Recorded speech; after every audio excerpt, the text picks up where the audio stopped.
Hi, everybody. Welcome. We are here for one exceptional and super insightful session, Future Competitiveness and Prosperity in a Disrupted and Turbulent World. We are thrilled to have here today with us Mr. Jim Clifton. Jim, thank you so much for being here today. I want to briefly introduce Jim and then turn to you. So Jim Clifton has served as the CEO of Gallup, a global leader in public opinion research and advanced analytics since 1988.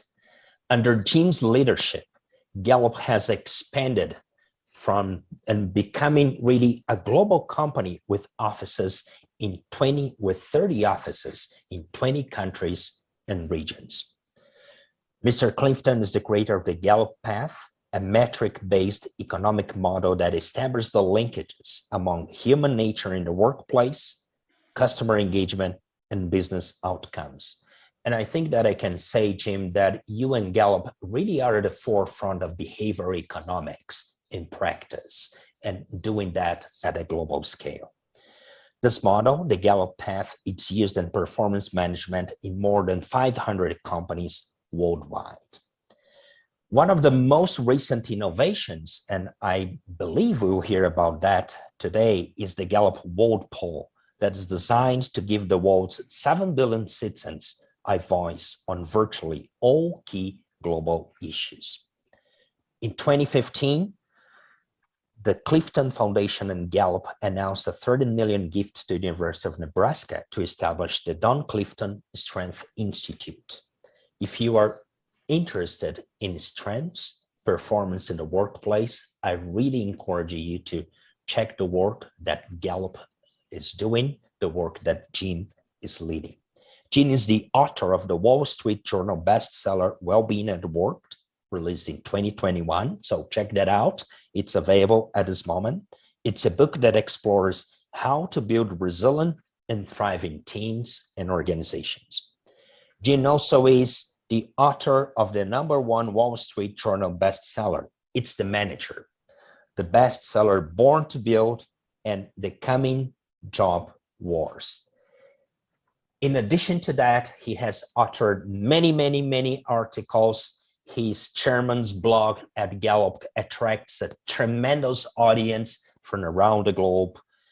Jim is recognized around the globe as a thought leader.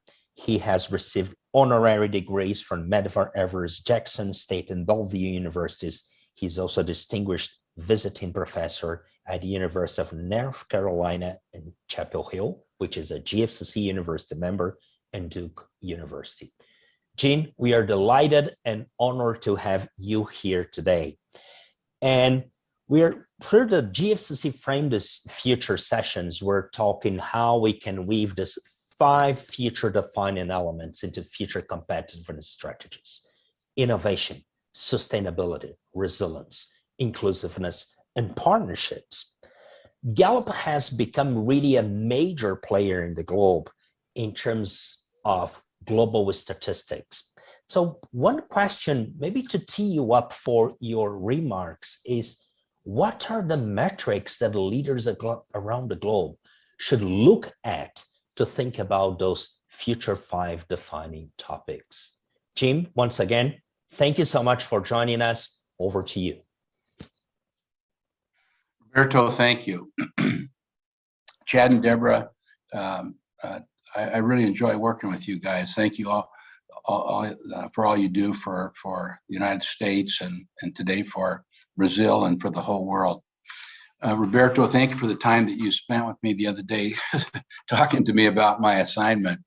It's one of the hardest assignments I think I've ever had, because as you said also in the materials you sent, between innovation, inclusiveness, sustainability, and resiliency and stuff, and then all the complexities in the world right now, to say what are the right strategies for the future of competitiveness is really that's a very hard essay contest.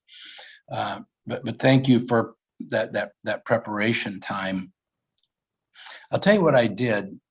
I just sat and thought, and I thought about all the Gallup data that we have and what we know about competitiveness and innovation, and of course entrepreneurship and creating economic energy and all those kind of things. And but I was thinking about, it's hard to make strategies for the future if you don't know the very origin or the very green sprouts of what you're going for. And in a lot of ways, I think what we're going for is quality GDP growth for the whole world. And because when we have that, then we get productivity, which is quality GDP per capita. And then, of course, that gives you some kind of assumptions for how much money each one of us can have, and all of those things. So that was where I aim things.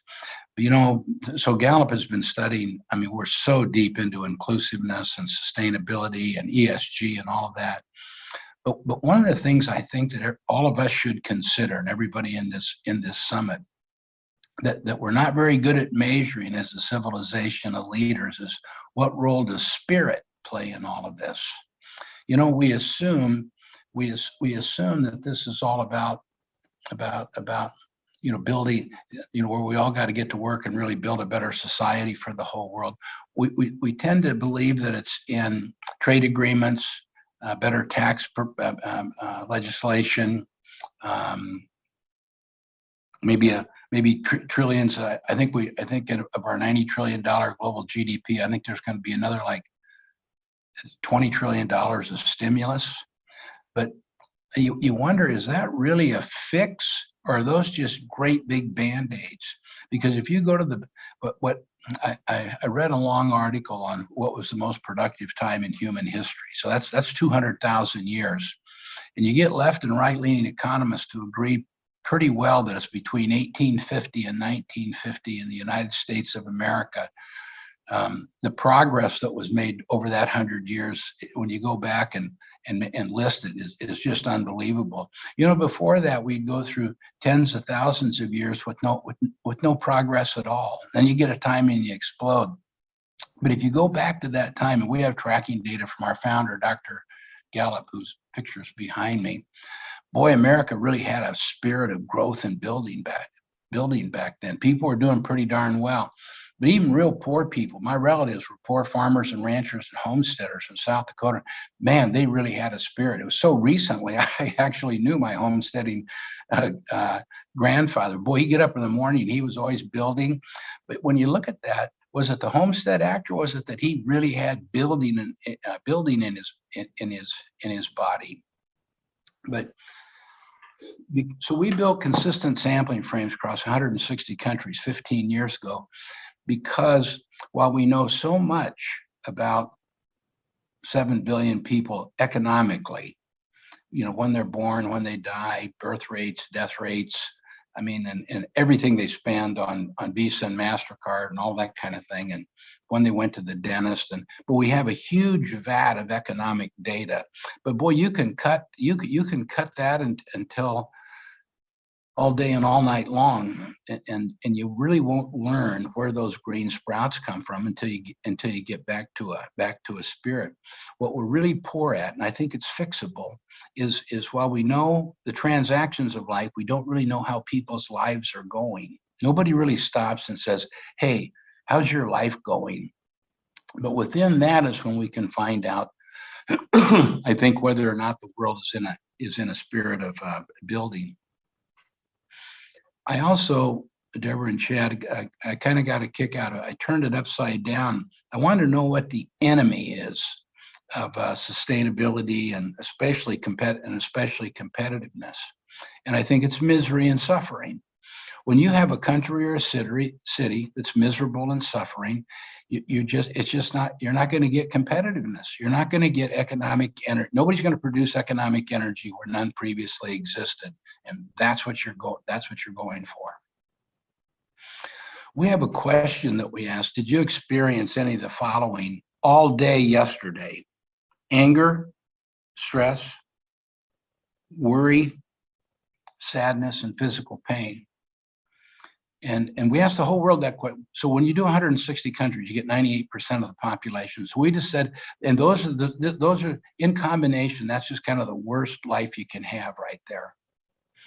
And because we wanted to know how many people are in that state of mind. And, you know, I don't know who it was, if it's Drucker or what, but some really credible economist said that nothing great was invented in the presence of misery. Your only chance is high hope, where you have what psychologists call cognitive expansion. The late Mihai Csikszentmihalyi called it flow. And when you're in flow, you think differently than you do when you're in the mental state of misery. But the green sprouts of what we're all going for probably lie within that, or start with that. And so until you get that right, all the other things that we want to do don't make a difference, or they're just band-aids on what needs fixed. I want to show you a graph here, and just Vanessa, if you have that. This one's very troubling to me. And can you put do you have the line there, Vanessa? There it is. And so that's the percent of people in the world, let's call it a little over 7 billion. There's about 5 billion adults. There's 5 billion adults, and we call adults 16 years and over. If you spent your whole life doing what I do, you don't really care about points. You don't really care about data points. What you really want to see are trends, because when you have a data point, you only have one element of the statistic. You don't know direction and speed, and all the good stuff lies in direction and speed. And if you said, what's the mood of the whole world? I'd say it's not very good. It's about, I can't see that one number. It must be about, I don't know, 33 or 34% of the world's really not in good shape. But what I can tell you is there's something worse than that, and it's the other global warming, because the trend, if you put a little linear regression on that, that's a straight line, and you could put it on out, just like we do when the seas are going to rise up over New Orleans or Miami. And what you could say is the whole world's getting more angry. But I think my point is that as leaders, we got to get better at measuring the state of our constituencies. And that's countries, that's cities, and the organizations that we run, because not much is going to work until we're into a better state of mind.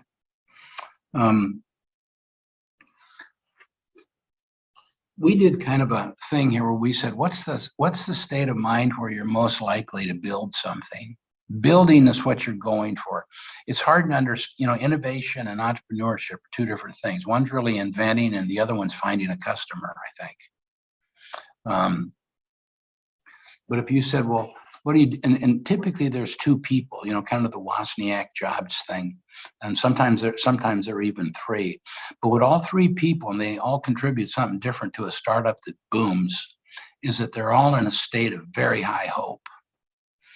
And what we did is we tried to find hope. I'll try the question on all of you, but on a scale of 0 to 10, with 0 being the worst life imaginable and 10 being the best life imaginable, where are you on that scale today? Now, if you say I'm a 7, if Roberto says a 7 and Jim says a 7, we know where we are. But the money question is the next one. And we say, well, where will you be on that same scale 5 years from now? And Roberto says, I'm going to be a 9, maybe a 10. And Jim says, I'm going to be a 3.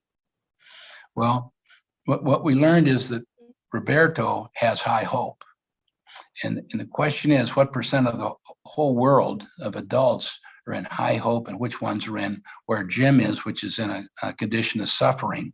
But we think we mathematically described hope.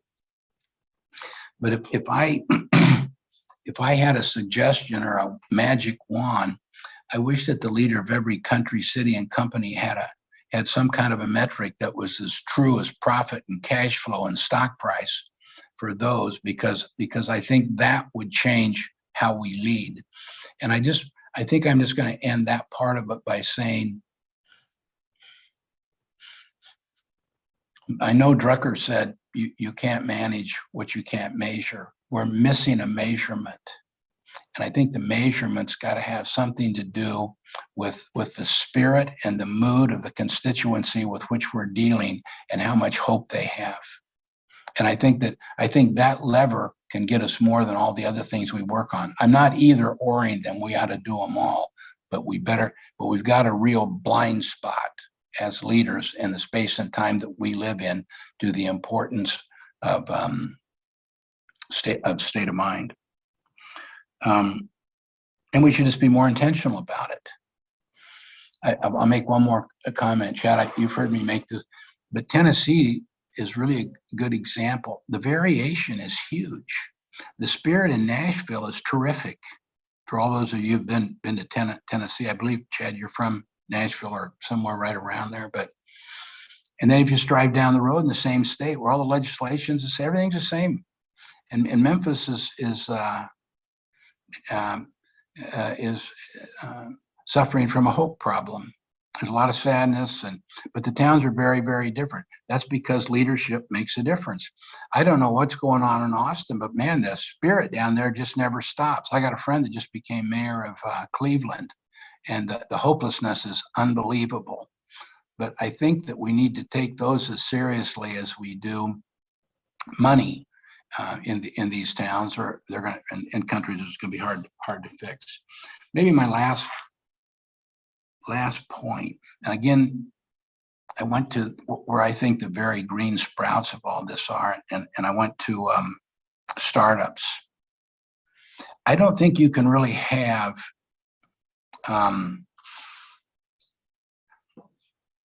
innovation, inclusiveness, sustainability until free enterprise enters the lives of everybody. We got to be more egalitarian about where businesses start, just more intentional about small business. Those are actually the green sprouts. And if you said, what is democracy? What back does it ride on? I would say small business, not big business. Those two have nothing in common. Most all small businesses are also family businesses, not unlike the family farm. But then they boom up and they create jobs. Outside of government jobs in the United States, they employ exactly half of the people. When you're talking about small business, everybody's right there, or at least one, or mom or dad, or the kids are just 1 degree away. But I think by being more intentional about saying, how are we doing with small business? In the United States, we should be starting 500 to 600,000 new businesses a year. And that's not individual contractors, or that's not informal laborers in the Middle East or Africa. That's a proprietor with one employee. The United States is actually running we're running on empty. We're below 400,000.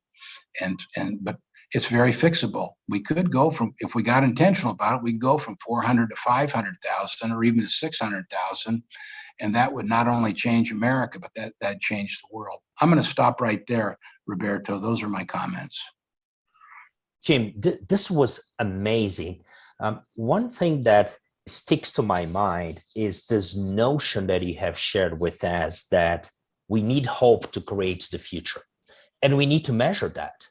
So a question that I would have for you, and we have a few minutes for questions. So if you're watching, please share your questions with us and we'll try to address them. But one question that I would have for you, Jim, is where are you seeing progress in the globe today? So any ideas and any insights? I think that we clearly understood that the world is angrier today, but do you see any signs of change that we should look at too? Well, what I would go back to, Roberto, is cities. You see, so the whole world's not doing poorly. It's just when you add it up, it's really frightening. And our attitude, I believe, is more dangerous than global warming. If anger keeps rising like this, the pendulum of populism is going to keep swinging back and forth, we're going to have all kinds of Brexits and Trumps and whatever else. And I'm not saying maybe those are the right things because they got elected, but the big swings of change are not good for running countries. But where I see it mostly, remember, cities have made great, you can turn these things around. My lifetime, I had a market research, I'd go to New York and San Francisco and Miami. You couldn't go out at night. I mean, they were so dangerous. And oddly, Detroit was the richest city in the world not that long ago. And it was like being in business Disneyland. Detroit crashes, the other three come back. And, I mean, you could argue New York and San Francisco saved America and the world not too long ago. But boy, where they came from is pretty ugly. And people had counted them out. But I would say that if you just go around the world, there are cities that are really doing well. But if you said, how do I fix, let's just say Chile or some that are kind of on hard times, Colombia just kind of turned on hard times, or even Lebanon, we show it equal to Afghanistan as far as hopelessness and misery. But you got to start with the city. You got to start with Beirut, or you got to start with Santiago or wherever. Another thing is that, boy, universities play an important part of this. That's why we did our thing at the University of Nebraska, where my dad was a really popular teacher and researcher and academic. But you got to find some kids are more likely to be in a builder state of mind, and you want to isolate them and be real intentional about their development, because they'll start companies or they'll go to work for big companies and start new divisions and all that. But we got to realize that some people are born differently and more likely to build.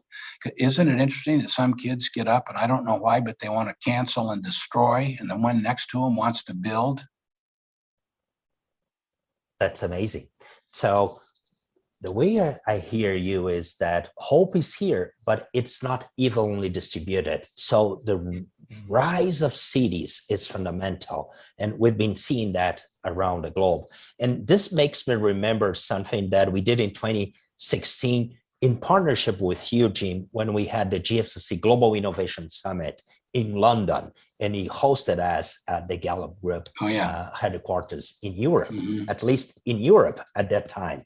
We have 30 seconds here, Jim. So I want to turn to you for any final ideas, but we have one question that maybe you could try to address.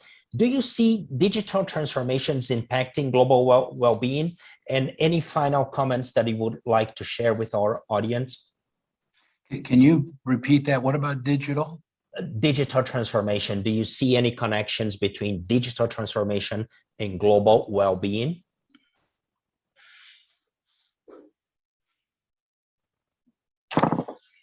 I don't know. I feel like that's kind of a conversation we don't.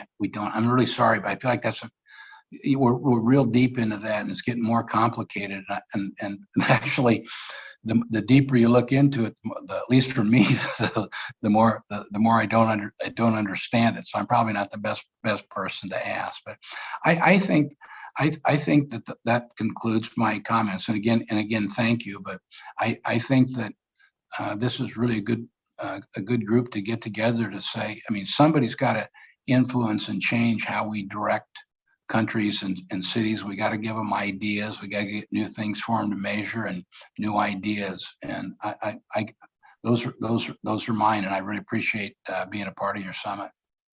Thank you so much, Gene. We were delighted to have you, and thanks for your inspiration. And I just want to tell everybody that we actually had the first ever GFCC meeting in Washington, D.C. on December the 3rd, 2010 at the Gallup Group.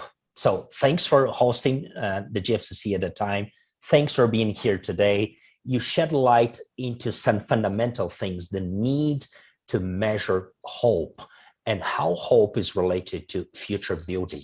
Lots of things that we still need to shed light into. You helped a lot, everybody here to develop a better understanding. Jim, it was a pleasure to have you. Thank you, Roberto.